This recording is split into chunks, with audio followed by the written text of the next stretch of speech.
Hi guys, Dark Aperture here. I'm back with Just Tech episode 12. We have 4 topics today, so let's just get started. First is sad news. You know what the sad news is? The PS4 might block used games.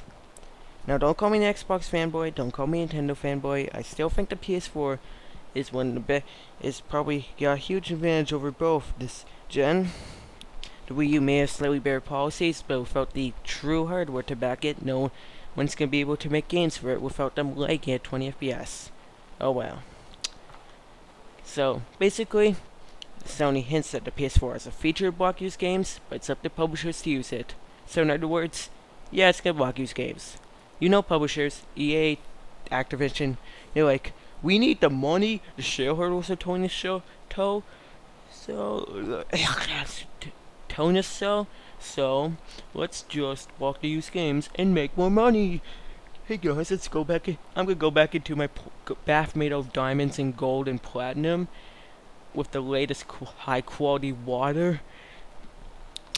Well, continuing to talk to you on my waterproof golden laptop with the latest high-end specs and 12 GTX 60 MXs. See you guys. I'm still talking to you, never mind. That's pretty much it. I don't have anything else to say on that. Sad news. Now here's an opinion thing, and a bunch of these are the rest are opinions things, not real news. The top 3 things, you know what I'm talking about here, that Microsoft needs to do to make a comeback during E3 2013. Now Microsoft has been hinting about E3 and all.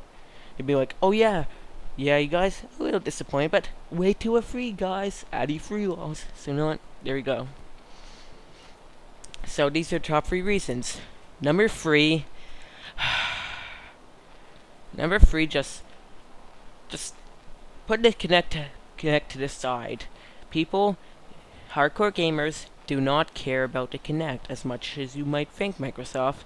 You're not going like, oh, look at this Kinect. I look so muscular when I'm doing my yoga. No, they don't, Microsoft. That's all I have to say. Number 2 is being clear on these rumors. Oh yeah, guys, well, there's not going to be free for used games. But is it going to block used games, Microsoft? Are you going to block used games? Yes or no? Just tell me right now. If you're going to block used games, be honest about it. Okay, Microsoft? Be honest. Come out and say, okay guys, we might block used games, or okay guys, we might not block used games. Same goes for all the other negative rumors.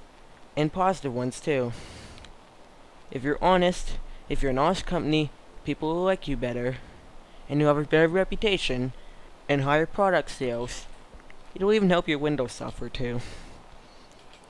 And number 1, the clearest thing of all, show the games. And not just Kinect casual games, show the hardcore games in particular. Because, like I said, people don't really care about the Kinect. The motion controls thing was cool for a few years or so, then smartphones came along and replaced it. In fact, that same philosophy could be applied to this television features.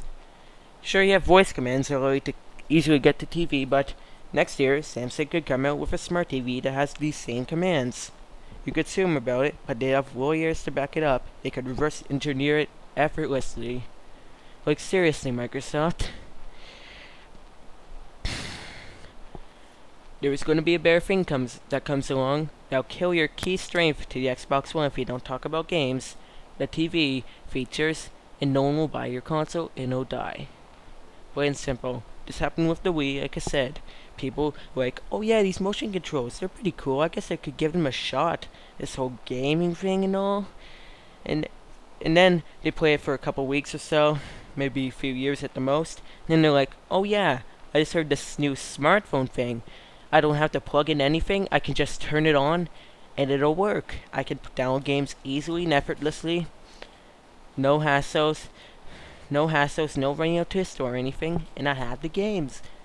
Okay, wait, I should go get this. Then, as soon as people caught on about that, the Wii died off. Third party died.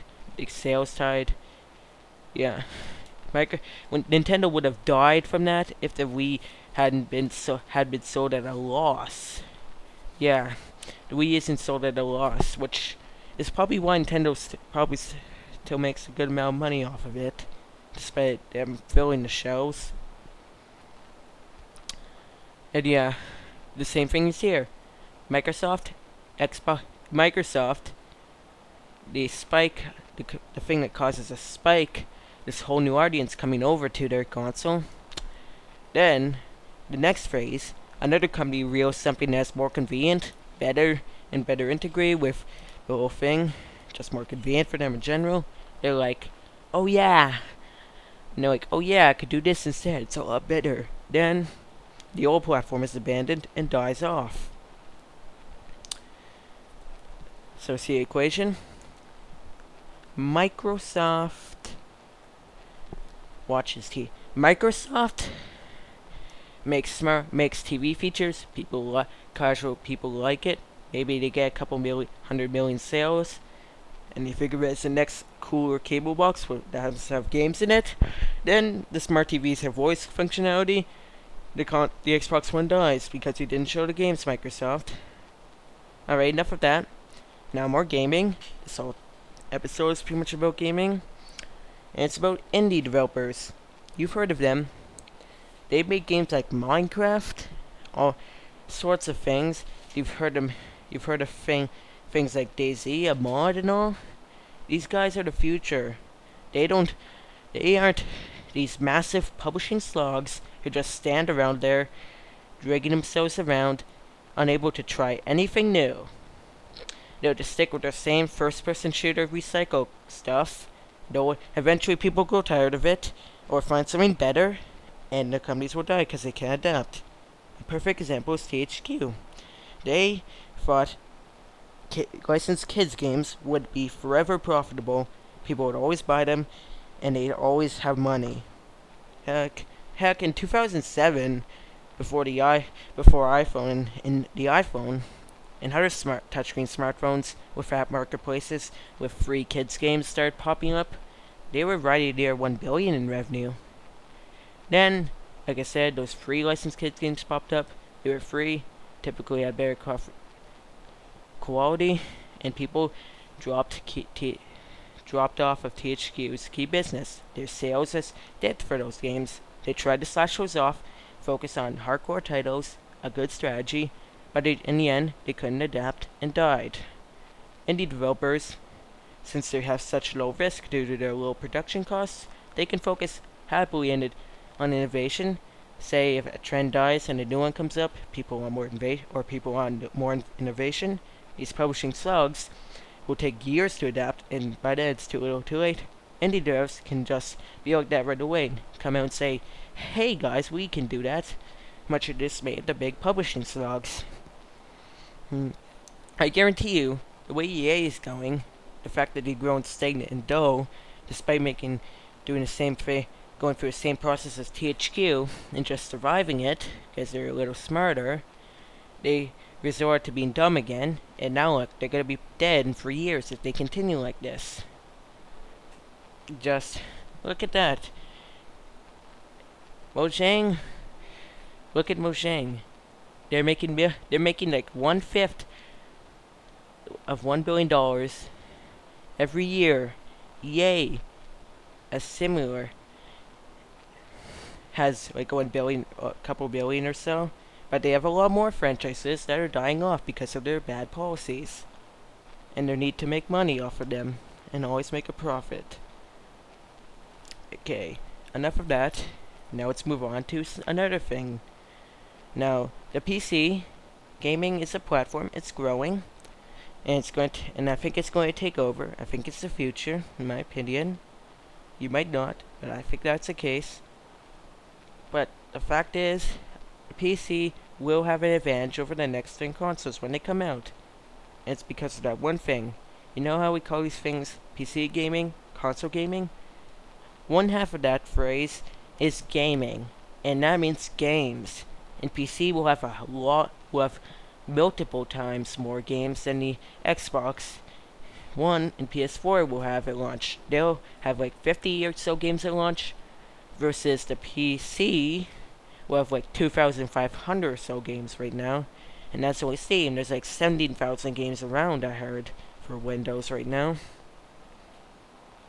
And PC, despite the good steps Nintendo and Sony have been taking to help indie developers, PC is still the indie king. And you want to know why I dropped to Microsoft?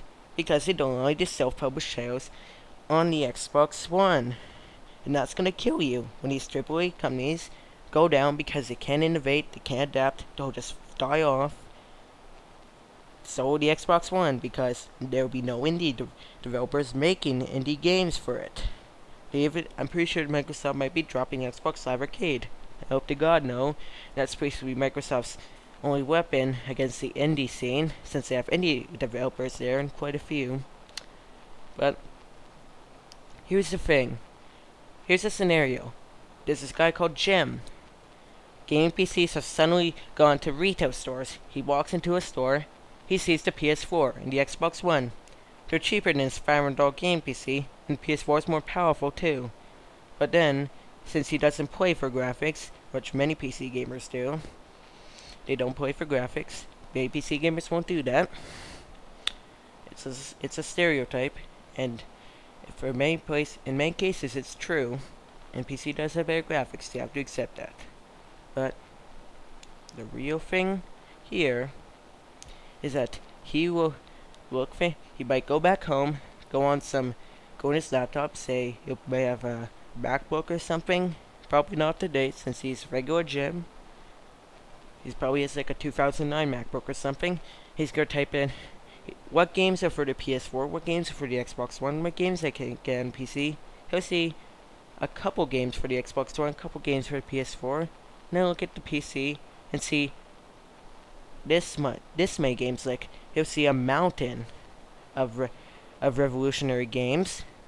Well, maybe not all revolutionary, but a mountain of games to buy.